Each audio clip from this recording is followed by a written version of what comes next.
Hi guys, welcome back to Varsha vlogs. ಇವತ್ತಿನ ಈ ವಿಡಿಯೋದಲ್ಲಿ ನಾನು ನನ್ನ ಡೈಲಿ ಮಾರ್ನಿಂಗ್ ರೂಟೀನ್ ಯಾವ ರೀತಿ ಇರುತ್ತೆ ಅಂತ ತೋರಿಸ್ಕೊಡ್ತೀನಿ. 6 ಗಂಟೆಯಿಂದ 6:30 ಒಳಗಡೆ ನಾನು ಎದ್ದೇಳ್ತೀನಿ. ಫಸ್ಟ್ ಎದ್ದ ತಕ್ಷಣ ಏನೇನೆಲ್ಲ ಕೆಲಸ ಮಾಡ್ತೀನಿ ಅಂತ ತೋರಿಸ್ತೀನಿ ಮನೆ. ಮೊದಲನೇದಾಗಿ ಎದ್ದ ತಕ್ಷಣ ನನ್ನ ಫಸ್ಟ್ ರೂಟೀನ್ ಏನು ಅಂತಂದರೆ ಬಿಸಿನೀರು ಕುಡಿಯೋಂಥದ್ದು.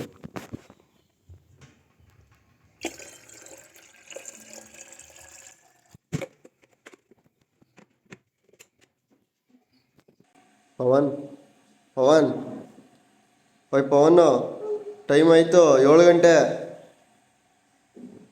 6 ಗಂಟೆಗೆ ಹೇಳ್ತೀನಿ ಅಂದಲ್ಲ, 7 ಗಂಟೆ ಕಣ. ನೋಡು ಎದ್ದು ಟೈಮು. ಎದಳು, ಬೆಡ್ಶೀಟ್ ಎತ್ತಕೋ ಬೇಗ. ಎದಳು ಪವನ್, ಟೈಮ್ ನೋಡ, ಟೈಮ್ ನೋಡು, ಎದಳು ಬೇಗ. ನಮ್ಮ ಪವನ್ನ ಬೆಳಿಗ್ಗೆ ಎಬ್ಸೋದೇ ಒಂದು ದೊಡ್ಡ ಟಾಸ್ಕು. ಡೈಲಿ ಲೇಟಾಗಿ ಎದ್ದೇಳ್ತಾನೆ. ವ್ಯಾನ್ ಬಂದಾದ್ಮೇಲೆ ಶೂ ಹಾಕೊಳಕ್ಕೆ ನಿಂತಿರ್ತಾನೆ. ಸೊ ಡೈಲಿ ಲೇಟ್ ಆಗ್ತಾನೆ ಅಂದ್ಬಿಟ್ಟು ಬೇಗ ಎಬ್ಸ್ತಾ ಇದ್ದೀನಿ ಅವನ್ನ. ಡೈಲಿ ಬೆಳಿಗ್ಗೆ ಎದ್ದ ತಕ್ಷಣ ಎಷ್ಟಾಗುತ್ತೆ ಅಷ್ಟು ಬಿಸಿನೀರು ಅಥವಾ ತಣ್ಣೀರು, ನಿಮ್ಗೆ ಯಾವ್ದು ಕಂಫರ್ಟಬಲ್ ಆಗುತ್ತೆ ಆ ನೀರು ಕುಡೀರಿ. ನಾನಂತೂ ಬಿಸಿನೀರು ಕುಡಿತೀನಿ. ಈ ರೂಟೀನ್ನ ಸ್ವಿಚ್ ಆದಮೇಲೆ ನನಗಂತೂ ತುಂಬ ಒಳ್ಳೆ ರಿಸಲ್ಟ್ ಸಿಕ್ಕಿದೆ. ಯಾವುದೇ ರೀತಿಯಾದಂಥ ಬ್ಲೋಟಿಂಗ್ ಸಮಸ್ಯೆ ಇರೋದಿಲ್ಲ, ಡೈಜೆಸ್ಟಿವ್ ಸಮಸ್ಯೆ ಇರೋದಿಲ್ಲ. ಮತ್ತು ನಿಮ್ಗೇನಾದರೂ ಗ್ಯಾಸ್ಟ್ರಿಕ್ ಪ್ರಾಬ್ಲಮ್ ಇತ್ತು ಅಂತಂದರೆ ಆ ಪ್ರಾಬ್ಲಮ್ ಕೂಡ ಇದರಿಂದ ಕಡಿಮೆ ಆಗುತ್ತೆ. ಬಾಡಿ ಕೂಡ ಹೈಡ್ರೇಟ್ ಆಗಿರುತ್ತೆ. ಬೆಳಿಗ್ಗೆ ಎದ್ದ ತಕ್ಷಣ ನಾನು ಫಸ್ಟ್ ಏನು ಕೆಲಸ ಮಾಡ್ತೀನಿ ಅಂದರೆ, ಒಂದು ಲೋಟ ಚೆನ್ನಾಗಿ ಬಿಸಿನೀರು ಕುಡಿದ್ಬಿಟ್ಟು ಈ ಗಿಡಗಳಿಗೆಲ್ಲ ನೀರು ಹಾಕಬೇಕು. ಇದಲ್ಲದೆ ನೋಡಿ, ಅಲ್ಲೂ 2 ಪಾಟ್ ಇದೆ, ಮತ್ತು ಕೆಳಗಡೆ ಕೂಡ ಒಂದು 4-5 ಪಾಟ್ ಇದೆ.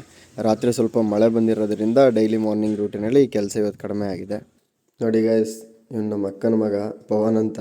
ಸೊ ಅವನಿಗೂ ಬೆಳಗ್ಗೆನೇ ಎದ್ದ ತಕ್ಷಣ ಒಂದು ಒಳ್ಳೆ ಡೈಲಿ ರೂಟೀನ್ ಆಗಲಿ ಅಂತ ಅವನಿಗೂ ಬಿಸಿನೀರು ಕುಡಿಸ್ತಾ ಇದ್ದೀನಿ. ಯಾಕಂದರೆ ಅವನು ಯಾವಾಗಲೂ ಎದ್ದ ತಕ್ಷಣ ತಲೆನೋವು ಅಂತ ಇರ್ತಾನೆ.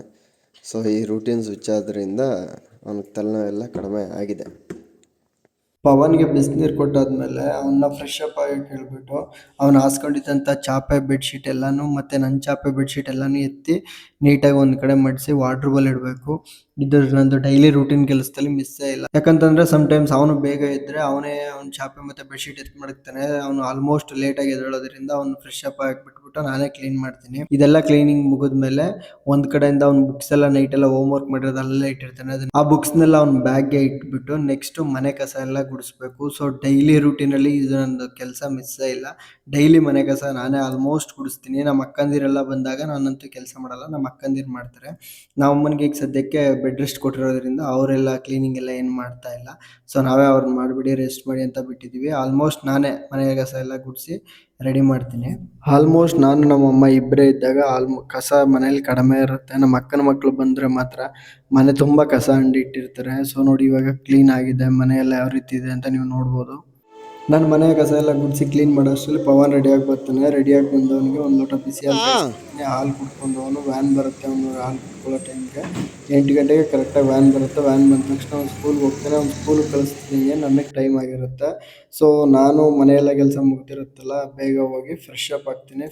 ನಾನು ಫ್ರೆಶ್ ಅಪ್ ಆಗಿ ಬರೋ ಅಷ್ಟರಲ್ಲಿ ಆಲ್ಮೋಸ್ಟ್ 8:30 ಆಗಿರುತ್ತೆ. ಬಂದ ತಕ್ಷಣ ತಿಂಡಿ ಮಾಡಿಕೊಂಡು ಡ್ಯೂಟಿಗೆ ಹೊರಡ್ತೀನಿ. ನಾನು ಡ್ಯೂಟಿ ಟೈಮಿಂಗ್ಸ್ ಬಂದ್ಬಿಟ್ಟು 9 ಗಂಟೆಗೆ ಲಾಗಿನ್ ಆಗಬೇಕಾಗಿರುತ್ತೆ. ಸೊ ಆಲ್ಮೋಸ್ಟ್ 9 ಗಂಟೆ 9:05 ನಿಮಿಷ, ಒಂದು 5 ನಿಮಿಷ ಹೆಚ್ಚು ಕಡಿಮೆ ನಾನು ಡ್ಯೂಟಿಗೆ ಹೋಗಿ ಲಾಗಿನ್ ಆಗ್ತೀನಿ. 3 ಡೇಸಿಂದ ಮೈಸೂರಿನಲ್ಲಿ ವೆದರ್ ಹೆಂಗಿದೆ ಅಂತಂದರೆ, ನಾವು 3 ದಿನ ಆಗಿದೆ ಬಿಸಿಲು ನೋಡಿ, ಆ ರೀತಿ ಇದೆ ವೆದರು. ಎಲ್ಲಿ ನೋಡಿದ್ರು ಕೂಡ ಚಳಿ, ಲೈಟಾಗಿ ಮಳೆ ಬರ್ತಾ ಇದೆ. ಫುಲ್ ಕ್ಲೌಡು, ಅಂದರೆ ಮೋಡ ಎಲ್ಲ ಫುಲ್ ಮುಚ್ಕೊಂಡಂಗಿರುತ್ತೆ. ಮಳೆನೂ ಇಲ್ಲ, ಈ ಕಡೆ ಬಿಸಿಲು ಇಲ್ಲ, ಆ ಥರ ವೆದರ್ ಇದೆ 3 ಡೇಸಿಂದ. ಇದಿಷ್ಟು ಆಗಿತ್ತು ನಮ್ಮ simple daily morning routine blog. Next ಮುಂದಿನ ವೀಡಿಯೋದಲ್ಲಿ ನಾನು ನನ್ನ ಮಾರ್ನಿಂಗ್ ರೂಟೀನ್ ಮತ್ತು ಈವ್ನಿಂಗ್ ರೂಟೀನ್ ಕಂಪ್ಲೀಟ್ ವೀಡಿಯೋ ಮಾಡಿ ತಿಳಿಸ್ಕೊಡ್ತೀನಿ. ಇದು ಫಸ್ಟ್ ವೀಡಿಯೋ ಆಗಿರೋದ್ರಿಂದ ಡೈಲಿ ವ್ಲಾಗ್ ರೂಟೀನ್ ಎಷ್ಟಾಗುತ್ತೆ ಅಷ್ಟು ಕವರ್ ಮಾಡಿದ್ದೀನಿ. Thank you for video watching.